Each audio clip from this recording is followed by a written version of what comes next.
Assalamualaikum warahmatullahi wabarakatuh.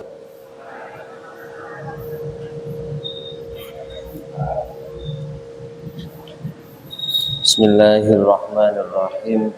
Alhamdulillahi rabbil alamin. Alladzi khalaqas samawati wal ard.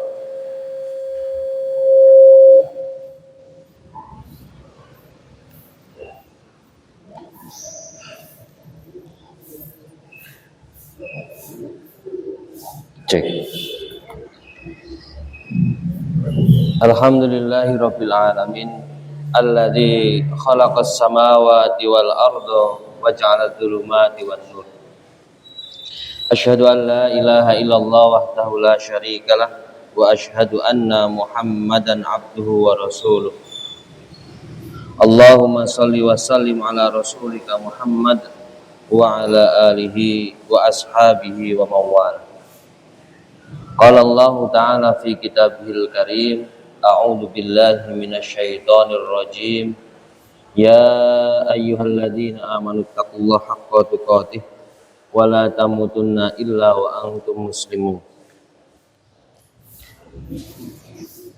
Wa qala ta'ala ya ayyuhan nasu taqu rabbakumul ladzi khalaqakum min nafsin wahidah wa khalaqa minha zawjaha wa batha minhuma rijalan katsiran wa nisaa wattaqullaha alladzi tasaaluna bihi wal arham innallaha kana 'alaikum raqiba. Bapak Ibu jamaah Ahad pagi yang dirahmati oleh Allah, alhamdulillah pada pagi yang sejuk ini Allah masih memberikan hidayah, rezeki dan inayahnya kepada kita semua, sehingga kita semua bisa bermuajahah, bisa bersilaturahmi, bisa bertolabul ilmi, dan salah satu peningkatan keimanan dan ketakwaan kita yaitu dengan cara bertolabul ilmi, berkumpul, bersilaturahmi. Oleh karena itu, marilah kita selalu menunjukkan rasa syukur kita kepada Allah Subhanahu wa taala. Setidaknya dengan kita selalu mengingat Allah, dengan selalu mengucap apa yang dicontohkan Rasulullah, yaitu mengucap hamdalah, walaupun mungkin ucapan yang ada di lisan kita belum sampai ke hati kita. Kita ucap alhamdulillah, tapi mungkin setelah itu kita lupa. Tapi itu salah satu bentuk contoh ringan yang bisa kita ucapkan untuk menunjukkan bahwa kita sudah bersyukur kepada Allah.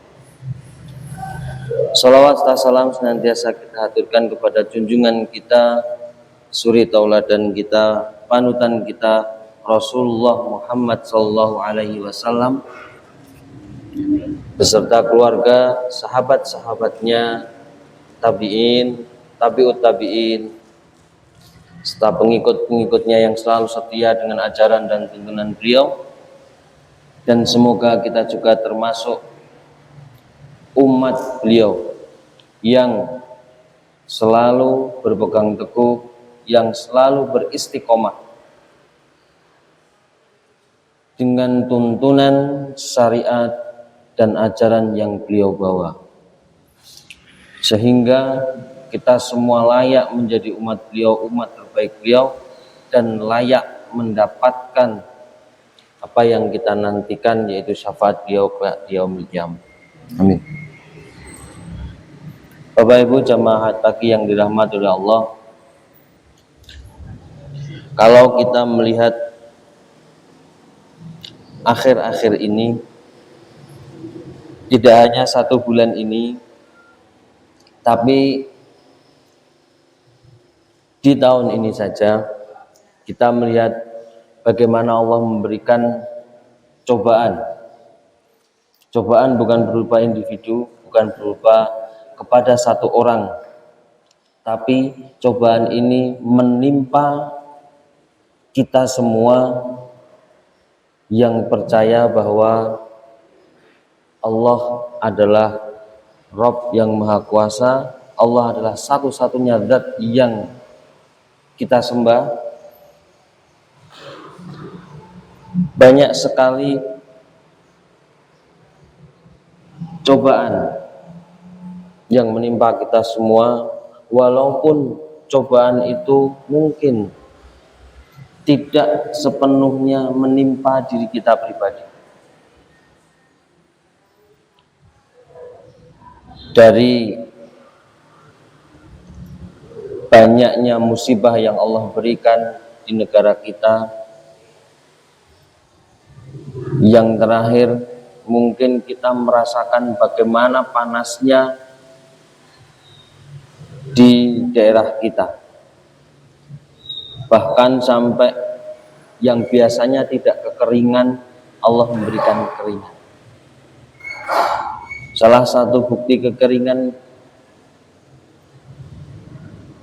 di akhir-akhir ini adalah banyaknya orang yang mencari air dan banyaknya orang yang berbondong-bondong, atau entah itu orang, entah itu sekelompok atau dalam forum apa, membantu meringankan dengan mengirim air kepada saudara-saudara kita yang kekeringan. Bahkan mohon maaf, di tempat saya pun belum ada seminggu, baru seminggu ini air baru lancar dari PDAM. Beberapa minggu yang lalu 3 hari sekali, itu pun setiap malam. Makanya ketika saya pulang ke Keranggan, pasti ditanya oleh orang rumah Keranggan, "Ning kene nggak boleh banyu?" Nah, itulah cobaan yang diberikan Allah, bukan hanya satu orang. Kan tapi banyak cobaan lagi yang mungkin tidak menimpa kita, yang sekarang sedang viral di media sosial, sebagaimana yang disampaikan oleh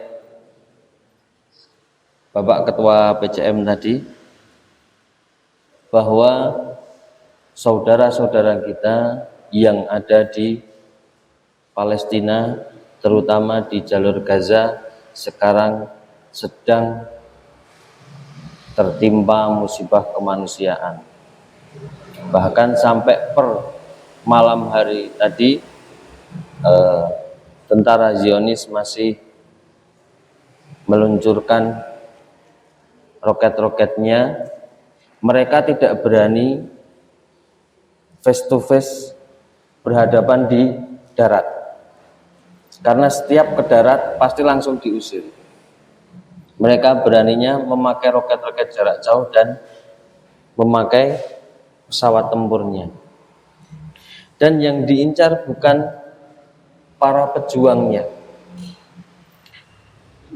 Alasannya adalah mereka mengincar tempat-tempat persembunyiannya. Kalau kita melihat kemarin, banyak rumah sakit yang diincar, dan termasuk rumah sakit yang dibangun oleh Indonesia. Katanya di bawahnya ada lorong untuk persembunyian pejuang Palestina. Kita tidak usah bicara Hamas ataupun tentara Fatah, karena mereka semua adalah pejuang yang memperjuangkan Palestina untuk merdeka. Bapak Ibu yang dirahmati oleh Allah, kita sebagai umat muslim, sebagaimana yang Allah firmankan dalam Quran surat Al-Hujurat ayat 9 hingga nanti sampai ayat ke-13, itu adalah tentang kemanusiaan semua, tentang persaudaraan antara umat Islam dengan umat Islam yang lain, dan bahkan antara umat Islam dengan umat-umat yang tidak memeluk agama Islam. Yang paling spesifik adalah ayat 9 hingga ayat 10.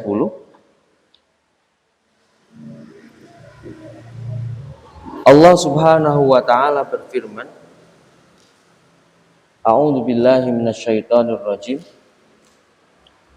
Wa in ta'ifatani minal mu'minina iqtatalu fa aslihu bainahuma fa in baghat ihdahuma 'alal ukhra faqatilul lati tabghi hatta tafi'a ila amrillah fa in fa'at fa aslihu bainahuma bil adli wa aqsitu innallaha yuhibbul muqsitin. Ini yang diperingatkan oleh Allah adalah kita sesama orang-orang yang beriman. Ini kisahnya ketika Rasulullah sedang berkhutbah. Dan Rasulullah berkhutbah, beliau berbicara bahwa kelak anak cucu saya, anak cucu Rasulullah itu akan mendamaikan dua kelompok mukmin besar, kelompok orang-orang Islam besar yang sedang bertikai. Dan itu terjadi ketika cucu Rasulullah yaitu Sayyidina Husain, ketika antara Irak dan Iran dulu sudah berdamai dengan apa yang sudah diprediksi oleh Rasulullah, tapi semakin kesini ternyata dipisah lagi. Yang artinya, dan jika ada dua golongan dari orang-orang mukmin berperang, maka damaikanlah antara keduanya. Jika salah satu dari kedua golongan itu berbuat aniaya terhadap golongan yang lain, maka perangilah golongan yang berbuat aniaya itu sehingga golongan itu kembali kepada perintah Allah. Jika golongan itu telah kembali kepada perintah Allah, maka damaikanlah antara keduanya dengan adil. Dan berlaku adillah, sesungguhnya Allah menyukai orang-orang yang berlaku adil. Di sini Allah memberikan contoh sekelompok, kan, tapi kalau kita melihat dari ayat ini, kita lihat orang yang ada di sekitar kita. Adakah saudara-saudara kita yang seiman? Tidak usah jauh-jauh dulu. Tetangga kita, ada yang mungkin dia tidak suka dengan kita, atau ada yang mungkin kita melihat tetangga si A dan tetangga si B saling menggunjing. Berarti kan itu ada rasa kesal, ada rasa dendam, dan ada rasa jengkel di hatinya. Walaupun mungkin tidak terjadi pertikaian, tidak terjadi saling bunuh-membunuh, tapi di situ ada peperangan batin. Contoh, seumpama setiap pagi si A membunyikan entah itu radio, entah itu musik dan lain-lainnya dengan suara yang sangat keras, dan suaranya dimasukkan, dikeluarkan agar tetangga yang lain mendengar. Kalau mungkin itu kebaikan, maka tidak apa-apa. Tapi kalau kita melihat hal seperti itu, kalau dengan ayat ini, kalau ini menerangkan tentang kelompok, kita melihat dengan ini, maka bagaimana caranya agar tetangga ini nanti tidak dibenci oleh tetangga yang lain, alangkah baiknya setidaknya kita memberi nasihat. Sebagaimana yang ada di Al-Quran, orang yang memberi nasihat itu adalah orang yang saling memberi nasihat kepada orang lain, nasihat yang baik, itu salah satu orang yang tidak akan rugi di dunia maupun di akhirat. Kita bisa membaca lagi dan mempelajari lagi Quran surat Al-Asr ayat 1 hingga ayat 3. Kalau enggak nanti di Al-Balad.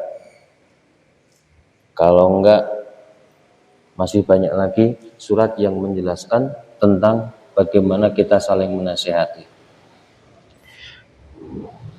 Di ayat 10 ini yang spesifik lagi, bahwa setelah Allah menjelaskan bagaimana caranya mendamaikannya, di sini Allah melanjutkan, innamal mu'minuna ikhwah fa aslihu baina akhwaikum wattaqullaha la'allakum turhamun. Sesungguhnya orang-orang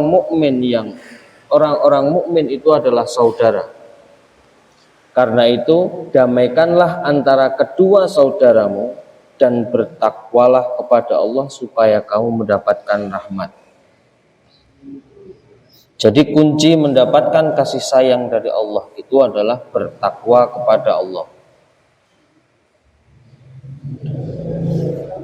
Tunduk, takut kepada Allah. Tunduk dan takutnya itu bukan berarti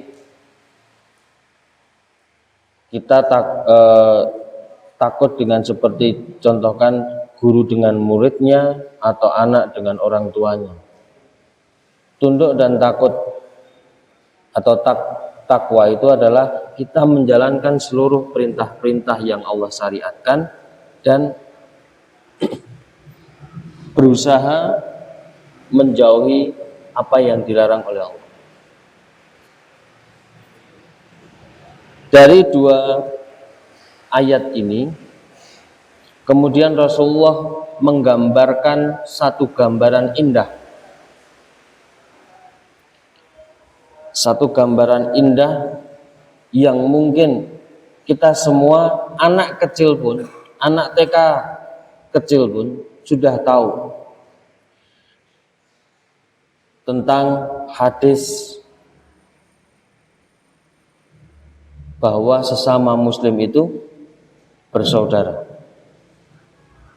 Mungkin di sini ada yang sekolah di TK Abah atau mungkin yang sudah SD. Ada yang sudah hafal? Pendek saja. Hafal tidak? Sesama muslim itu bersaudara? Pendek, sangat pendek. Dan itu selalu dibaca setiap diulang-ulang, setiap sebelum pelajaran dan di akhir pelajaran. Al-muslimu akhul muslim, sangat pendek. Seorang muslim itu bersaudara dengan muslim yang lain. Dan mungkin kalau Bapak Ibu ketika sholat di sini, mengaji di sini, di tembok TK Abah itu ada tempelannya tentang hadis sesama muslim. Dalam hadis lain yang panjang, Rasulullah menggambarkan dengan gambaran yang sangat indah. Masal mu'minina fi tawadihim wa tarahumihim wa ta'atufihim masalul jasadi idashtaka minhu udwun tada'alahu sari'ul jasadi bisyahri wal hummah.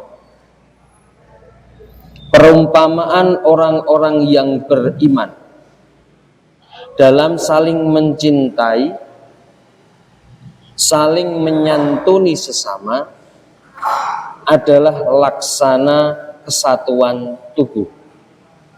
Apabila satu bagian dari tubuh itu menderita sakit, maka seluruh badan turut merasakannya. Hadis ini diriwayatkan oleh Imam Muslim. Sekarang coba kita telaah, diumpamakan satu badan. Contoh kecil saja, ketika kita jatuh, yang sakit kakinya, yang bunyi apanya? Yang bunyi mulutnya. Ketika tangan kita sakit, tangan kanan kita sakit, nah ini dalam satu tubuh saja. Tangan kita sakit, tangan kanan kita sakit, kita mau makan tidak bisa, kita pakai tangan apa? Pakai tangan gini tau? Ya enggak? Itu persaudaraan dalam satu tubuh. Ketika kaki kita sakit yang kiri entah itu yang kanan, pasti yang akan menopang yang mana?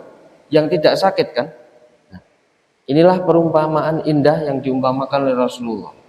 Perumpamaan antara kita sesama umat Islam, sama orang yang beriman. Ketika kita melihat musibah di suatu wilayah di negara kita, dan di situ banyak sebagian yang terkena adalah orang yang seiman dengan kita atau orang Islam, saudara Islam kita, saudara Muslim kita, maka di situ kita harus tidak ada hitam di atas putih, tidak ada perjanjian hitam di atas putih antara kita dengan umat Islam yang lain bahwa kita itu bersaudara tanpa ada jalur darah, entah itu orang tua, entah itu saudara. Ketika kita melihat, mendengar berita bahwa di suatu wilayah tertimpa musibah, entah itu di dekat kita, yang tadi saya contohkan berapa waktu lalu Allah memberikan cobaan kepada kita semua, walaupun tidak semua, yaitu kekeringan. Dan di situ ternyata masih ada saudara-saudara kita, saudara Muslim kita yang lain membantu kita, membantu yang lain. Nah, inilah yang diumpamakan Rasulullah. Kalau kita umpamakan dalam tubuh kita pun, ketika kaki kita yang kanan atau yang kiri sakit, pasti salah satunya akan menopangnya. Ketika tangan kita yang kanan tidak bisa makan, maka akan menggunakan tangan kiri. Itu bentuk persaudaraan dalam tubuh. Dan ketika kepala kita pusing, apa yang pertama kali selain mulut kita? Nah, ini kan? Berarti apa? Tangan kita refleks bahwa ternyata dalam tubuh kita itu sudah ada satu persatuan, satu persaudaraan yang kokoh di antara anggota tubuh kita. Kalau perut kita sakit, tangan kita pasti pegang perut. Ini yang dicontohkan, yang diumpamakan. Maka ketika kita melihat saudara-saudara Muslim kita tertimpa musibah, tertimpa cobaan, kita kembali ke hadis Rasulullah ini. Kita umpamakan ke tubuh kita. Dan yang terakhir adalah contoh ketika yang mulai kemarin tanggal 7 Oktober kalau di berita, ya kan, 7 Oktober bahwa terjadi penyerangan antara pejuang Palestina dengan Israel. Dan ternyata beritanya dibolak-balik, dan kita harus percaya dengan berita yang diberitakan oleh orang-orang Islam yang ada di sana. Banyak contohnya. Ternyata di tanggal 7 itu pejuang Palestina itu tidak menyerang rakyat sipil, tapi menyerang memang markas tentaranya Zionis Israel. Mereka ingin mencoba membuktikan bahwa pertahanan Israel itu tidak sekuat apa yang diberitakan. Dan ternyata memang bobol betul. Dengan mencoba meluncurkan roket-roketnya, akhirnya apa yang diciptakan oleh Israel itu juga akhirnya jebol. Dari situlah tentara Zionis Israel membuat istilahnya bukan peperangan. Mereka mengistilahkannya menggempur tentara, tapi tentaranya mereka tidak tahu. Pejuang Palestina sangat-sangatlah lebih pandai, lebih cerdas daripada tentara Israel. Yang kita lihat, kalau kita lihat di berita, ketika tentara Israel mau masuk ke jalur Gaza, dilempari oleh warga pun mereka lari. Karena mereka takut kalau di situ ada tentara atau pejuang Palestina. Dan akhirnya mereka kembali. Dan mereka hanya bisa menyerang lewat udara. Dan yang diserang pun bukan pejuang Palestina. Dan inilah yang membuat kita semua harus merasa terpanggil, dan kalau kita satukan dengan hadis ini, karena mereka yang di Palestina sekarang ini, mereka sedang berjuang menjaga tempat suci umat Islam.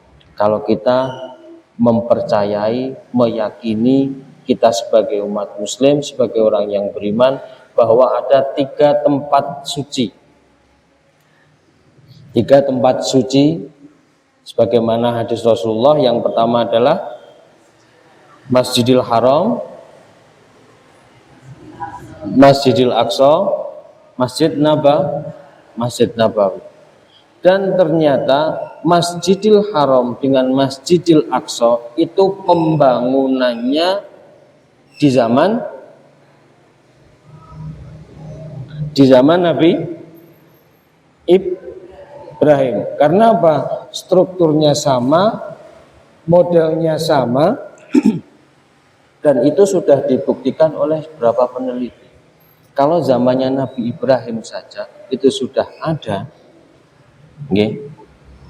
berarti apa yang diberitakan oleh para Zionis Israel bahwa di bawah Masjidil Aqsa, di bawah entah itu gereja yang berdekatan dengan dan gereja umat Kristen dan kuil umat Yahudi di situ yang berdempetan dengan Masjidil Aqsa itu akan dihancurkan, dan mereka menginginkan kerajaan Nabi Sulaiman yang katanya ada di bawahnya, berarti itu tidak benar. Karena apa? Pembangunannya ketika zamannya Nabi Ibrahim. Dan dari zaman Nabi Adam hingga Nabi Ibrahim, agama yang di situ adakah agama yang selain agama Islam? Nabi Adam agamanya apa? Islam. Nabi Nuh sampai Nabi Ibrahim, yang dibawa mereka apa? Yang dibawa para nabi, semua agamanya Islam. Tidak ada agama Kristen, tidak ada agama Yahudi. Jadi agama yang pertama ketika menguasai Palestina, yang menguasai daerah Masjidil Haram, itu adalah agama Islam.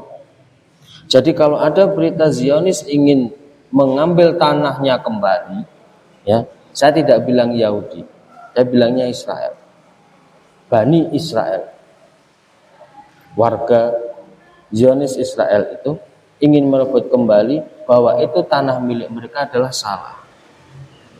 Jadi ketika ada orang Islam yang malah tidak membela Palestina, malah membela Zionis, maka dipertanyakan akidahnya.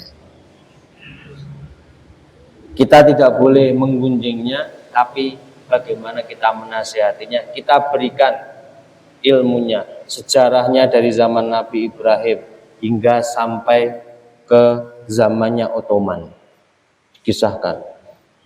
Karena sampai tahun 1900 Ottoman jatuh tahun berapa? 1900 berapa?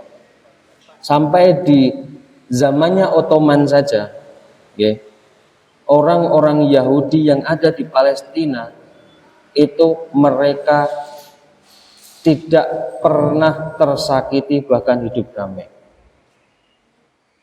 Setelah masuknya para pengungsi dari Jerman dan lainnya, barulah di situ mereka memberontak hingga sampai sekarang, dan insya Allah hingga kelak Islam akan memenangkannya. Dari ujian-ujian tersebut, Bapak Ibu yang dirahmati oleh Allah, maka selayaknya kita semua, bagaimanapun usaha kita perkuat persaudaraan kita.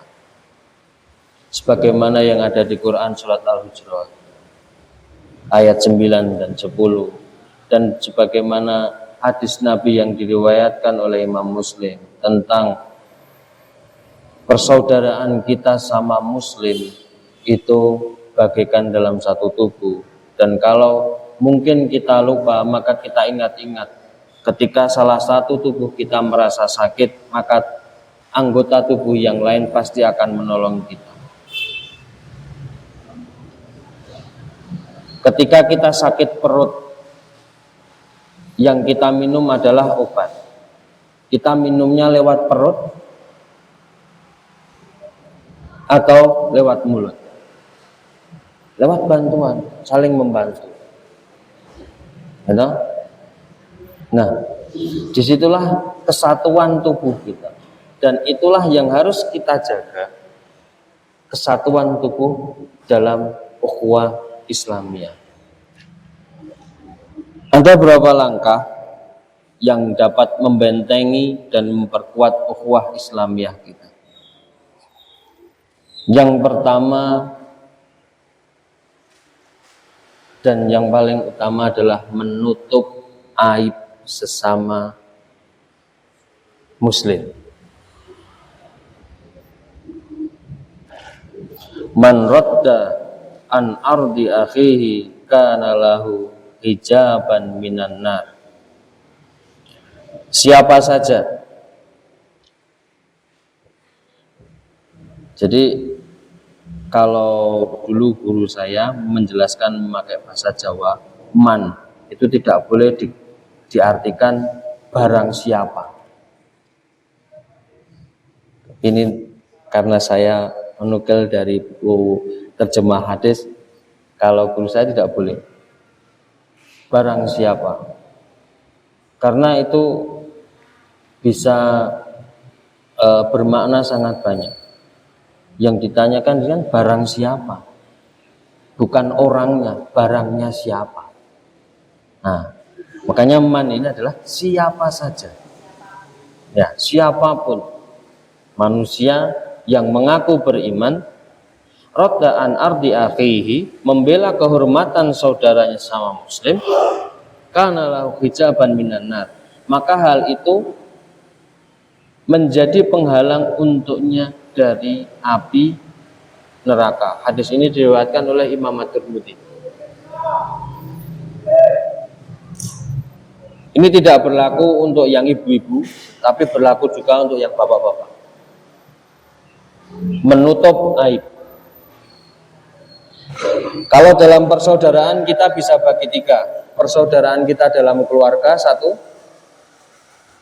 Persaudaraan dalam sesama umat Islam. Yang ketiga, persaudaraan dalam satu bangsa.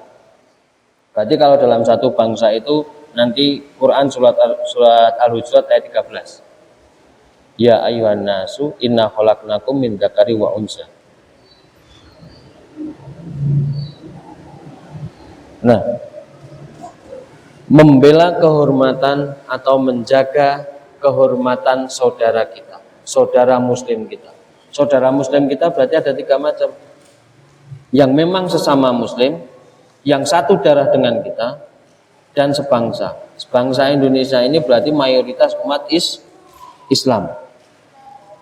Cara menutup aibnya adalah Quran surat Al-Hujurat ayat 12 yang dilarang apa? Ya ayyuhalladzina amanu ijtanibu katsiran minat gitu.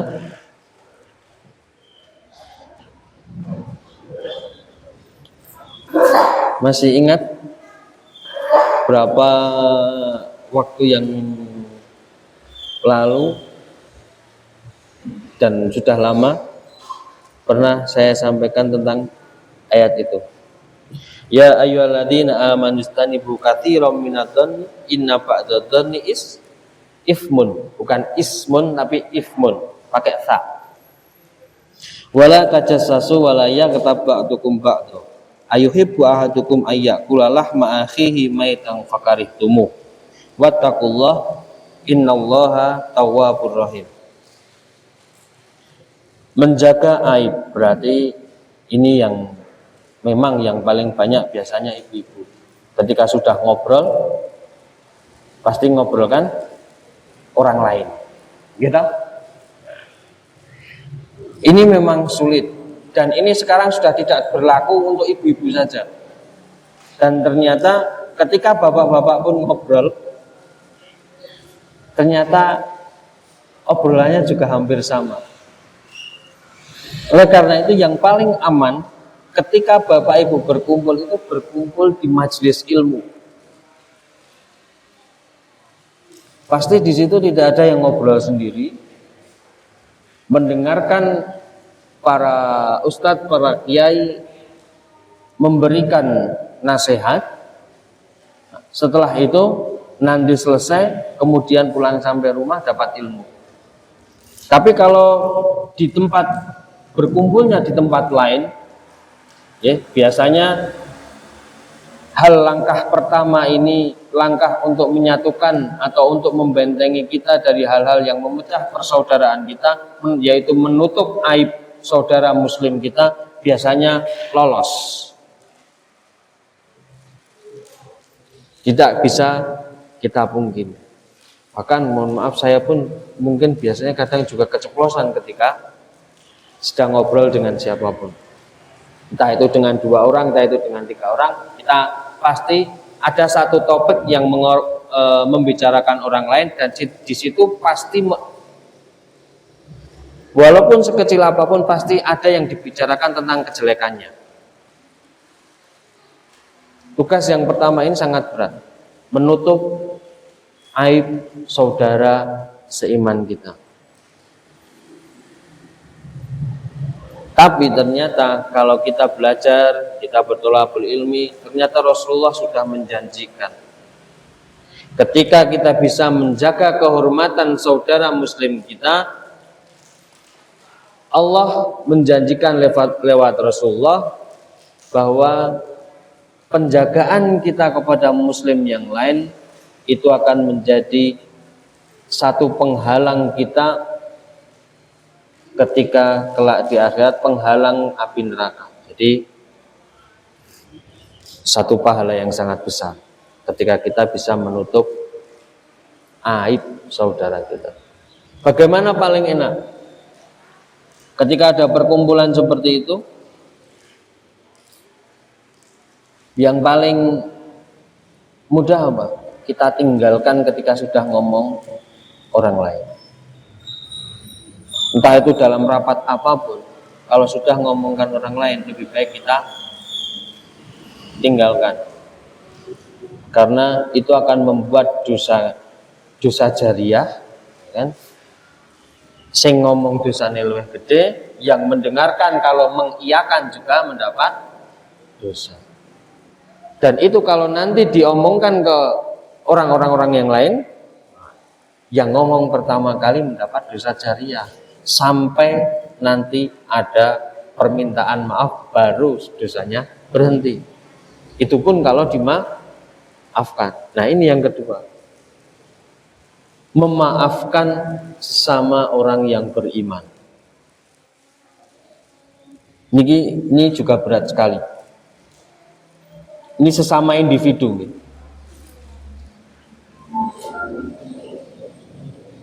Memaafkan, entah itu kesalahan, entah itu kita kesal dengan orang lain, kemudian kita maafkan, sangat sulit. Menutup aibnya saja sulit, apalagi kita memaafkan orang yang sudah berbuat salah, yang menurut kita berbuat salah dengan kita. Tapi di sini Rasulullah menjanjikan hal yang sangat indah juga. Hadis yang diriwayatkan oleh Imam Muslim, tuftahu abwabal jannah yaumal isnain wa yaumal khamis wa yughfaru likulli 'abdin la yusyriku billahi syai'a illa rajulan. Dibukanya pintu-pintu surga itu ternyata di hari Senin dan hari Kamis. Maka beruntunglah bagi Bapak Ibu yang berpuasa, berniat berpuasa sunnah di hari Senin dan Kamis. Apalagi puasanya nanti puasa Daud. Di situ ternyata Allah membuka pintu surganya. Maksudnya membuka pintu surga berarti membuka pintu maaf. Fayughfaru likulli 'abdin la yusyriku billahi syai'a. Ampunan Allah dilimpahkan kepada setiap hamba yang tidak menyekutukan dengan sesuatu. Di hari itu kan, di hari itu ternyata juga malaikat itu menyampaikan catatan-catatan amal manusia kepada Allah, dan Allah pun membuka pintu-pintu surga di hari-hari itu. Maka beruntung bagi yang sampai saat ini sudah dapat menjalankan secara kontinu puasa sunnah Senin Kamis. Allah akan mengampuni semua dosa-dosa, kecuali, ini ada kecualinya, yang kalau dia menyekutukan Allah, berarti ini masih masa hidup, dia masih hidup, bukan tidak mati, belum dipanggil oleh Allah. Ketika dalam masa hidupnya dia mohon ampun kepada Allah, salah satunya dengan berpuasa Senin Kamis itu, Allah akan mengampuni dosa-dosanya, tapi bukan dosa ketika dia berbuat syirik selama hidupnya. Kalau sudah mati, kalau matinya dalam keadaan syirik, ya sudah. Ini diutarakan oleh Rasulullah adalah ketika dia masih hidup. Kenapa diutarakan ketika masih hidup? Karena di lafal selanjutnya, kalimat selanjutnya, illa rajulan kanat bainahu wa baina akhihi syahna. Jadi yang dimaafkan oleh Allah, yang diampuni oleh Allah adalah orang yang tidak menyekutukan Allah. Tapi kalau dia menyekutukan Allah di situ, maka tidak akan mendapat ampun. Nah, ada yang tidak, yang belum, bukan tidak, yang belum mendapatkan ampunan dari Allah, yaitu ini, kecuali laki-laki, ya, kecuali laki-laki rojulan, atau kecuali manusia yang menyimpan dendam kepada saudaranya. Mohon maaf, Bapak Ibu yang di sini, apakah ada yang menyimpan dendam kepada Bapak Ibu yang ada di sampingnya? Ya ataupun tidak, yang tahu hanyalah kita dengan Allah. Maka kalau kita ingin dapat ampunan Allah, hilangkan rasa dendam ini pada sama, nggak usah jauh-jauh yang sekarang ada di dekat kita. Karena apa? Dalam lanjutannya, wa yuqalu fayuqalu, maka Rasulullah dikatakan bahwa angdiru hadaini hatta yastaliha. Tunggu dulu sampai keduanya itu hatta yastaliha. Keduanya berbaikan. Dan itu dikatakan oleh Rasulullah tidak hanya satu kali. Angdiru hadaini, maaf, angdiru hadaini hatta yastaliha, diulangi lagi, angdiru hadaini yastaliha, angdiru hadaini yastaliha. Berarti apa? Penekanan Rasulullah sampai 3 kali ini bahwa ternyata sifat manusia itu ketika jengkel, ketika punya rasa kesel dengan saudaranya yang lain, perbaikannya sangat lama. Karena Rasulullah di sini mengingatkannya sampai 3 kali. Angdiru hadaini yastaliha, diingatkan sekali, biasanya tidak mau. Angdiru hadaini yastaliha, angdiru hadaini yastaliha. Karena Rasulullah tahu sifat murni atau sifat yang menempel di manusia itu ketika memaafkan itu sangatlah sulit. Mungkin sudah memaafkan itu hanya di mulut. Sebagaimana yang dicontohkan anak-anak kita ketika di sekolah, entah itu SD, SMP, entah itu TK, bahkan sampai SMA, ece-ecenan, ya, saling membuli, atau enggak sudah sampai hampir pukul-pukulan, kemudian didamaikan oleh gurunya. Ketika minta maaf gimana? Salaman tapi wajahnya gimana? Apakah dengan senyum ataukah masih dengan wajah-wajah kesal? Itu sifat dasarnya manusia memang seperti itu. Maka Rasulullah mengingatkannya sampai 3 kali. Yang pertama menutup aib, yang kedua setelah menutup aibnya, kalau dia memang berbuat salah dengan kita, kita maafkan. Kemudian yang ketiga, melepaskan kesulitan sesama umat Islam atau sama orang yang beriman. Sebagaimana yang tadi di awal, banyak musibah atau ujian yang diberikan oleh Allah di tahun ini, dan yang terakhir yang masih berjalan sampai sekarang. Saudara-saudara kita di Palestina sedang mendapatkan ujian yang sangat berat, bahkan mereka tidurnya pun tidak di rumah mereka karena rumah mereka sudah hancur. Yang mereka butuhkan sekarang karena akan menjelang musim dingin pun, selimut-selimut dan pakaian-pakaian yang tebal pun juga belum bisa sampai karena masih ditutup, ataupun mungkin sudah dibuka tapi hanya segelintir bantuan, belum semuanya. Bahkan ada bantuan yang hampir masuk itu pun kena bom dan yang lain-lain. Tugas kita di sini bukan bagaimana kita memberikan bantuan bukan karena kita kasihan dengan mereka, tapi bukan karena kita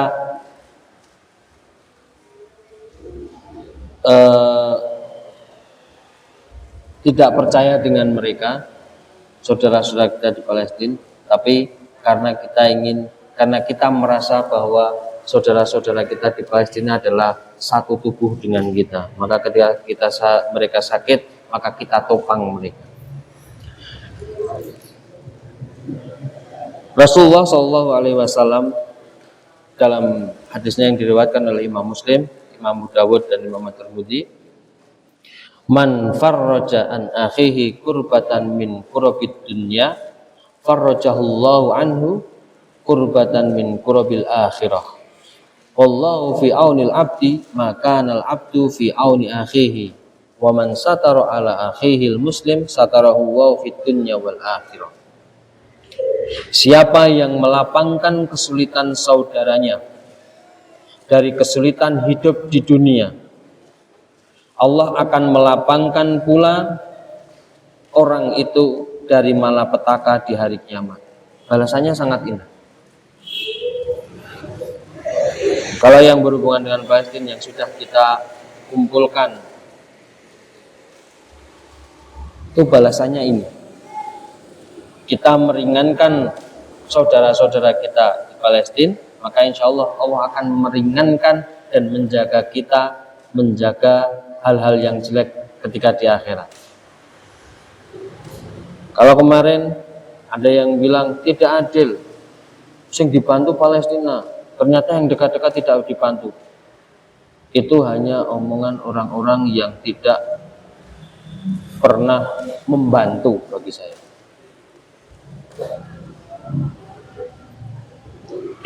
Kemudian dalam lanjutannya, Allah tetap akan menolong seorang hamba. Allahu fi aunil abdi. Allah akan tetap menolong seorang hamba. Maka nal abdu fi auni akhihi. Selama hamba itu sudi, ada kata sudinya, sudi menolong saudaranya. Karena mohon maaf masih banyak orang yang tidak mau menolong orang yang ada di samping. Bahkan ada berapa oknum aparat yang ketika melihat pengendara jatuh di depannya tidak ditolong, malah tinggal pergi. Ya mungkin kalau kita mau berpositif thinking, ternyata aparat tersebut masih ada urusan yang lebih penting daripada menolong nyawa orang yang jatuh atau yang kecelakaan. Mungkin siapa yang menutup aib atau malu orang Islam, Allah akan menutup aib orang itu di dunia dan di akhirat.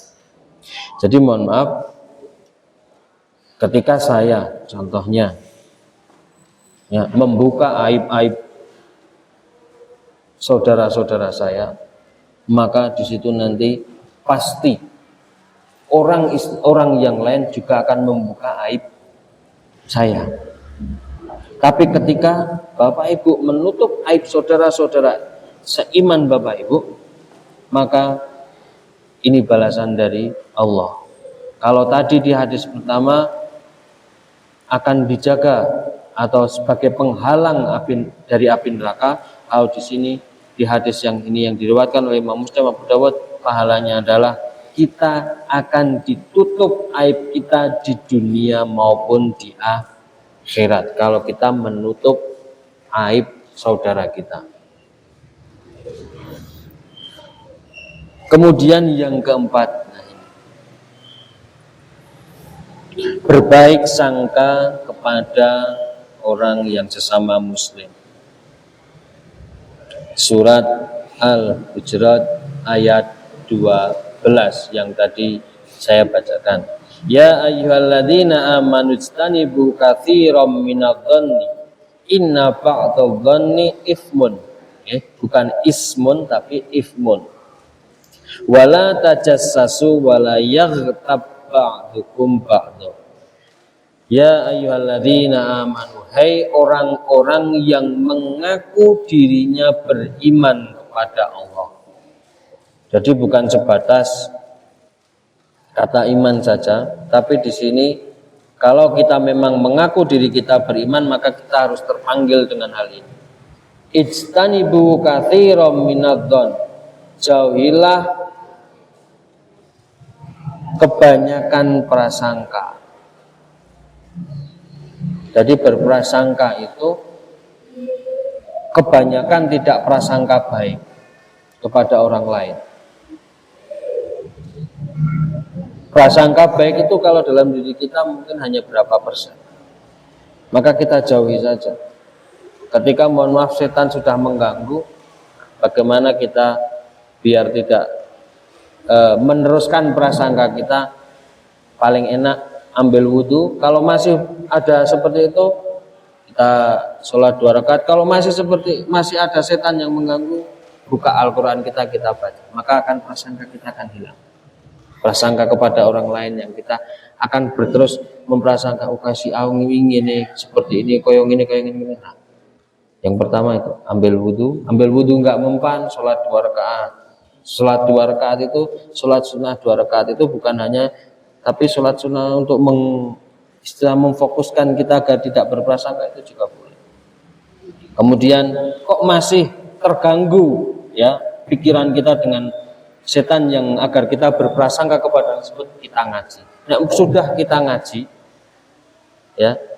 ngaji, maka nanti setan itu mengganggunya bukan bagaimana dia berprasangka, bagaimana si orang tersebut yang tadinya mau berprasangka, yang sudah wudhu, sudah sholat, kemudian ngaji, pripun carane ngajine men ra kesuwen. Gitu. Pripun carane ngajine men ra kesuwen. Entah itu maca, biasanya kita baca hampir mohon maaf kalau satu juz itu dalam Quran itu 10 kelebet, biasanya macane 3 sampai 5 kelebet atau 10 halaman. Tapi oleh setan diganggu. Dia carane 1 halaman wae wis rampung. Banyak gangguannya. Contoh saya ketika sedang baca Al-Quran, kalau di rumah, kalau di masjid kita selamat, saya selamat. Kalau di rumah saya nggak selamat, karena anak saya masih kecil-kecil. Kalau yang satu, yang TK sudah tidak ganggu, maka yang kecil. Gangguannya bukan minta apa, tapi apa? Al-Qurannya diambil, terus dibuka-buka, kita nggak jadi baca.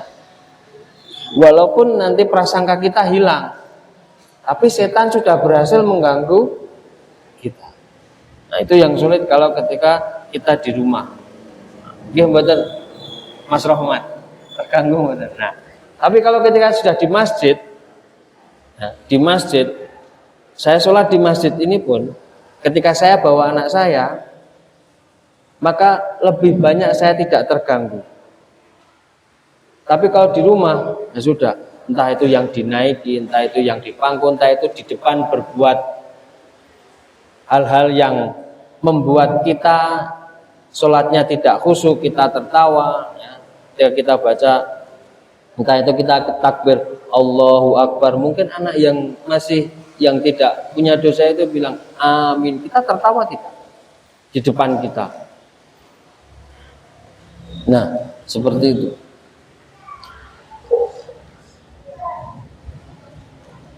Inna ba'dadani ismi wala tajassasu wala yaghtab ba'dukum ba'd. Dan janganlah kamu mencari kesalahan-kesalahan orang lain, wala yaghtab ba'dukum ba'd.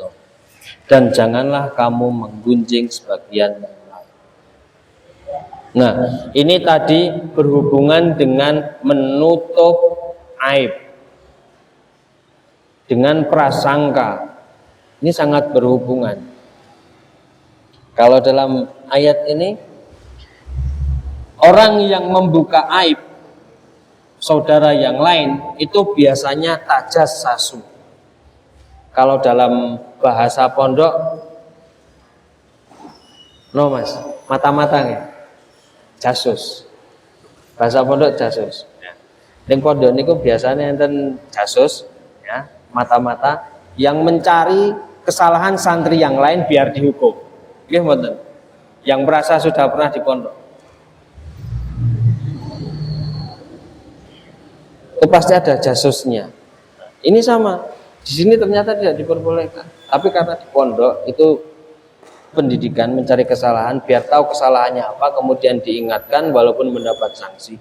Tapi kalau ini adalah kita mencari kesalahan saudara seiman kita. Ingat di awal Allah mengatakan ya ayyuhalladzina amanu. Maka ini berlaku kepada orang-orang yang beriman. Oke. Ya ayyuhalladzina amanu berarti berlaku kepada orang-orang yang mengaku beriman. Kita tidak boleh tadi berprasangka. Yang kedua, kita tidak boleh jasus, mencari-cari kesalahan. Boleh salah wong. Kalau sudah mencari kesalahan, pasti dia akan ada prasangka-prasangka jelek. Pasti nanti akan ada, nah ini yaghtab, menggunjing. Menggunjing itu berarti nanti ujungnya adalah membuka aib saudara kita. Ya wis sudah membuka aib saudara kita, ya sudah. Maka alangkah baiknya ketika kita punya masalah dengan orang lain, kita tidak sebisanya kita selesaikan. Kalau tidak mau diselesaikan, kita jauhi. Karena apa? Ketika kita dekat dengan orang itu pasti kita akan ingat dan bahkan kita akan menggunjing, bahkan kita akan menyalah-nyalahkan. Berbaik sangka. Nah, di lanjutan ayat ini ya sudah pernah saya sampaikan bahwa orang yang berprasangka jelek, orang yang mencari-cari kesalahan orang lain, saudara yang lain, orang yang menggunjing saudara yang lain itu seperti orang yang seperti kita, ya, umpama saya menggunjing si C, ya, berprasangka dengan si C, mencari-cari kesalahan si C, itu seperti manusia, seperti Sumanto, atau Sumanto. Nah, gitu. Napa sing dimaksud Sumanto? Mayit. Nggih. Ayuhibbu ahadukum ayyakula lahma akhihi maitan. Jadi bukan manusia yang hidup yuk disembelih, bukan, tapi manusia yang mati. Nah, diumpamakan kalau kita berbuat seperti itu, diumpamakan kita seperti kita memakan daging saudara kita yang sudah mati. Maem batange wong. Saking jeleknya, saking buruknya kita berbuat atau berbuat jelek kepada saudara kita, Allah mengumpamakan seperti itu. Maka fakarihtumuhu, Allah sangat membenci, maka jauhilah. Jadi itu berprasangka. Nah, ini yang terakhir, ini yang paling enak, paling mudah. Mendoakan kepada sesama muslim. Jadi hal-hal yang dapat memperkuat kita tadi, yang pertama apa? Menutup aib. Yang kedua, memaafkan. Yang ketiga,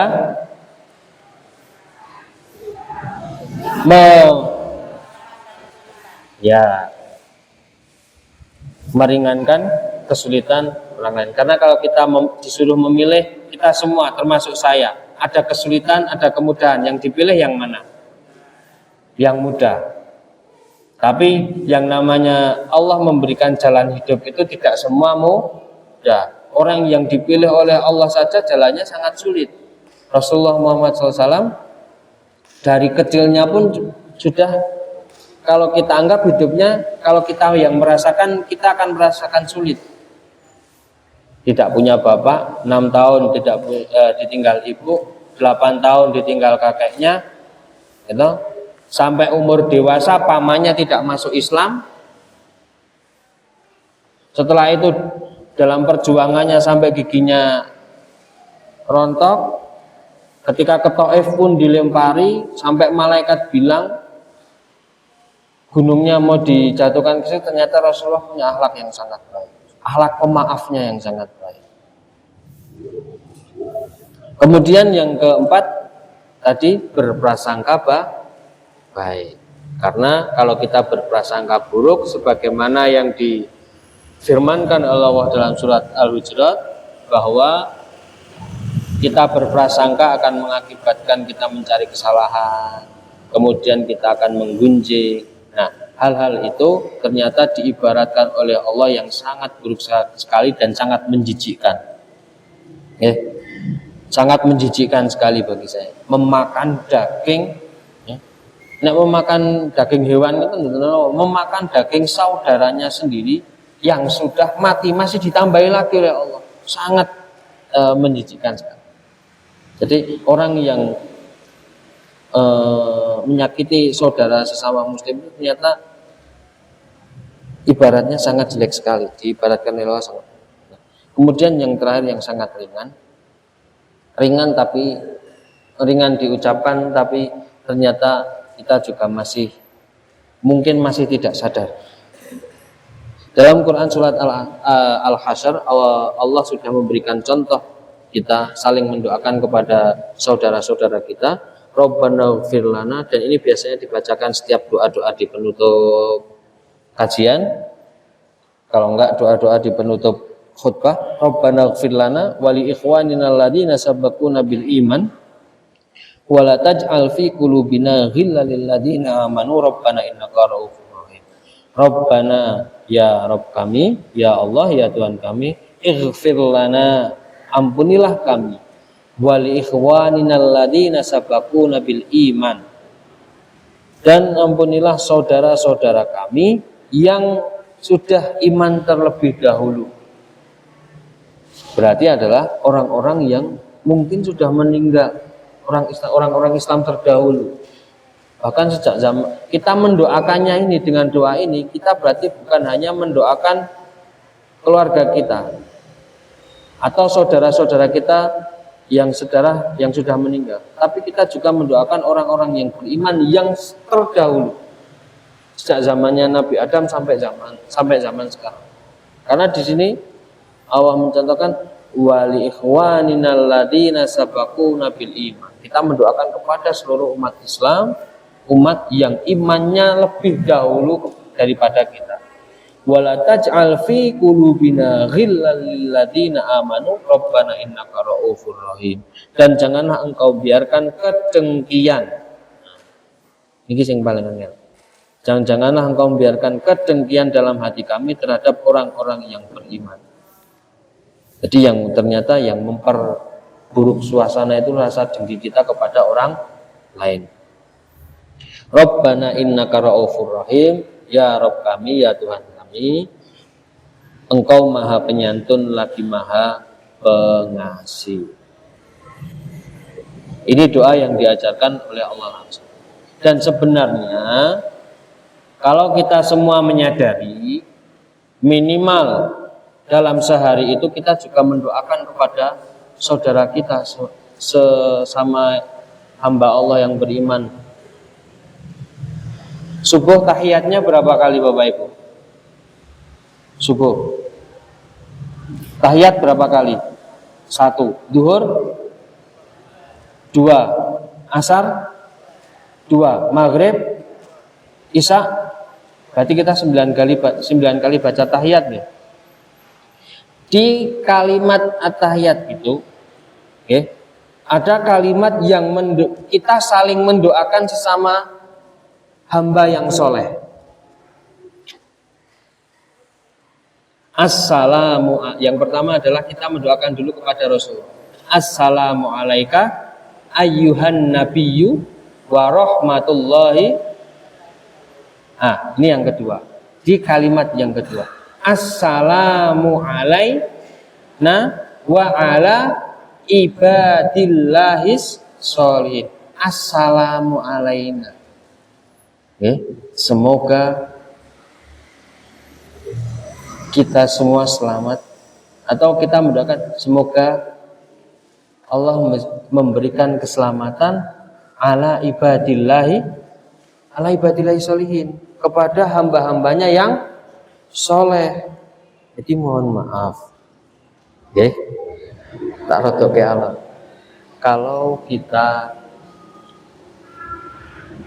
mungkin Bapak Ibu yang ada di kampungnya, dan saya pun pernah merasakannya ketika di sini di Kupen sudah ada. Kalau kita mohon maaf ada orang yang meninggal 1, 2, 3, 4, 5, 6, 7, 40, 100, 1000 dan lain-lain, mendak 1, mendak 2, mendak 3 dan selesai, kita tidak datang, kita tidak ikut tahlilan, tidak ikut yasinan, kita dikira tidak pernah mendoakan saudara-saudara kita, maka kita bisa bantah dengan ini. Jenengan Muhammadiyah. Nggih. Jangan Muhammadiyah. Bila emang ada agama Muhammadiyah, tidak ada. Kita percaya dengan hal itu, kita punya satu keyakinan bahwa kita mendoakan ke orang lain itu, kita kalau sudah yakin dengan sadar, bukan yakin ya, kita sadar, kita ternyata dalam sholat kita pun, ya, sholat wajib saja, belum ditambah dengan yang sunnah-sunnah, ya, ternyata kita sudah mendoakan 9 kali doa kepada saudara-saudara, kepada hamba-hamba Allah, ya, saudara-saudara kita yang soleh, yang seiman. 9 kali. 9 kali kita mendoakan. Kalau kita sadar loh. Bapak Ibu sudah menyadari sejak dulu atau belum? Assalamu alaina wa ala ibadillahi sholihin. Sudah menyadari belum itu? Karena itu permintaan dari Rasulullah. Jadi hebatnya sholat itu, bacaan sholat itu, ketika Allah menurunkan wa ala assalamu alaika ayyuhan nabiyyu, Nabi Muhammad tidak mau kalau hanya Nabi saja yang didoakan. Nabi Muhammad ingin umatnya juga saling mendoakan. Maka ditambahi assalamu alaina wa ala ibadillahis sholihin. Nah, sekarang kita sudah menyadari, oh ternyata kita setiap tahiyat itu kita mendoakan saudara-saudara kita. Nah, kan yang soleh itu belum bukan hanya yang masih hidup, Bapak Ibu. Yang sudah meninggal juga banyak yang soleh. Itu ikhtiar kita, cara kita. Kalau mungkin saudara-saudara kita dengan cara yang lain, monggo.